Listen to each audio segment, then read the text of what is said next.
Veterinary విజ్ఞానం YouTube channel చూస్తున్న ఉభయ తెలుగు రాష్ట్రాల పాడి పశువుల పెంపకందారులందరికీ నమస్కారం.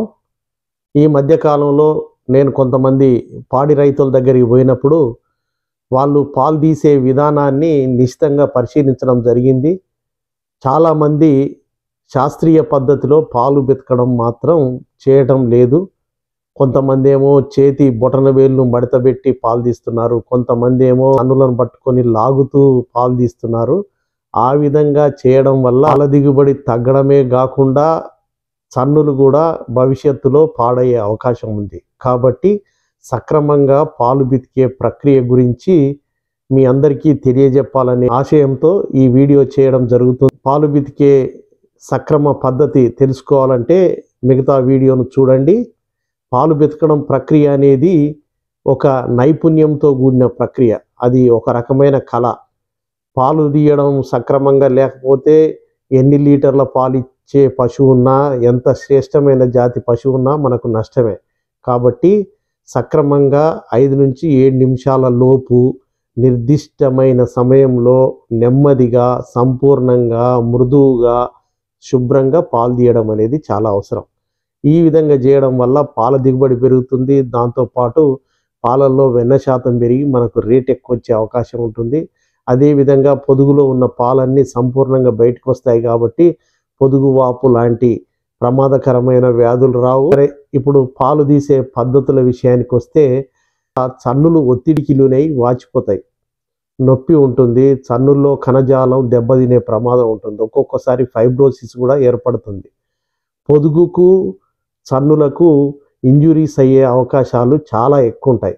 కాబట్టి పాలు పితికే విధానంలో ఇప్పుడు చెప్పినటువంటి నక్లింగ్ పద్ధతి అనేది అసలే రికమెండ్ చేయడం భావ్యం కాదు. ఇది వర్స్ట్ మెథడ్ అని మనం చెప్పుకోవచ్చు.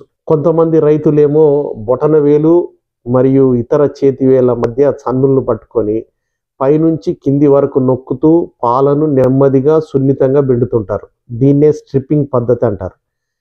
ఈ స్ట్రిప్పింగ్ పద్ధతి దేనికి ఉపయోగపడుతుందంటే, కొత్తగా ఈనిన పశువులు అంటే హీఫర్స్, ఫస్ట్ కావింగ్లో ఉన్న వాటికి, అదేవిధంగా చిన్న టీట్స్, నేరో టీట్స్ ఉన్న చిన్నపాటి ఆవులకు ఈ పద్ధతి చాలా బాగుంటుంది. ఈ పద్ధతిలో పాలు తీయడం వల్ల లాస్ట్ డ్రాప్ కూడా మనం పాలు పితుకునే అవకాశం ఉంటుంది. కానీ ఈ పద్ధతిని ఆచరించడం వల్ల రొమ్ములు సాగిపోయే ప్రమాదం ఉంటుంది. కొన్ని సందర్భాల్లో చన్నులకు ఇరిటేషన్ కలిగి నొప్పి ఉంటుంది.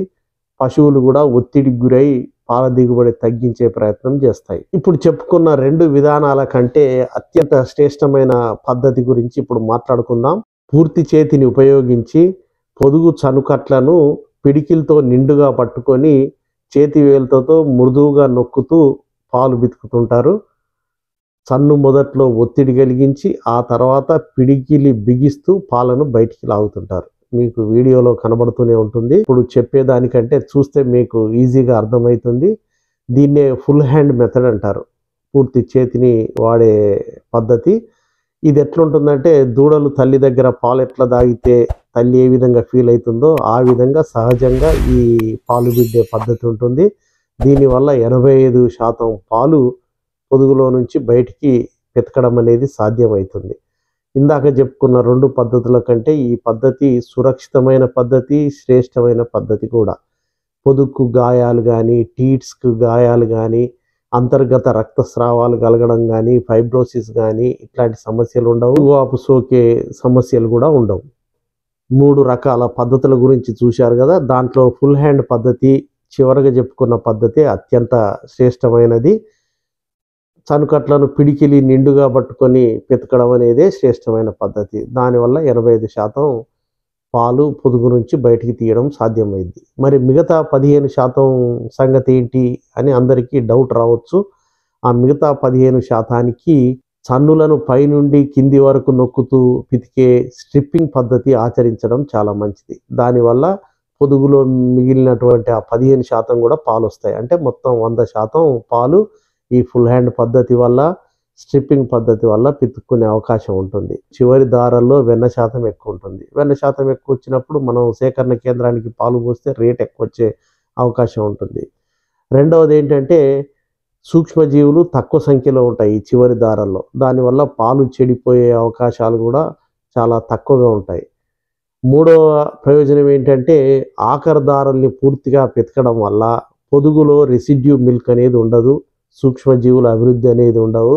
అటువంటప్పుడు పొదుగువాపు లాంటి సమస్యలు రాకుండా ఉంటాయి.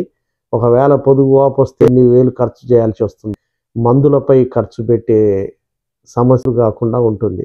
కాబట్టి పాడి పశువుల పెంపకందారులందరూ పూర్తి చేతితో ఫుల్ హ్యాండ్ మిల్కింగ్ పద్ధతిని ఆచరిస్తే ఇన్ని ప్రయోజనాలు ఉంటాయని గుర్తించి ఇక నుండి నేను చెప్పినట్టు 85% పాలను ఫుల్ హ్యాండ్ పద్ధతిలో, మిగతా 15% పాలను స్ట్రిప్పింగ్ పద్ధతిలో పాలు తీసుకుంటారని ఆశిస్తూ అందరికీ ధన్యవాదాలు.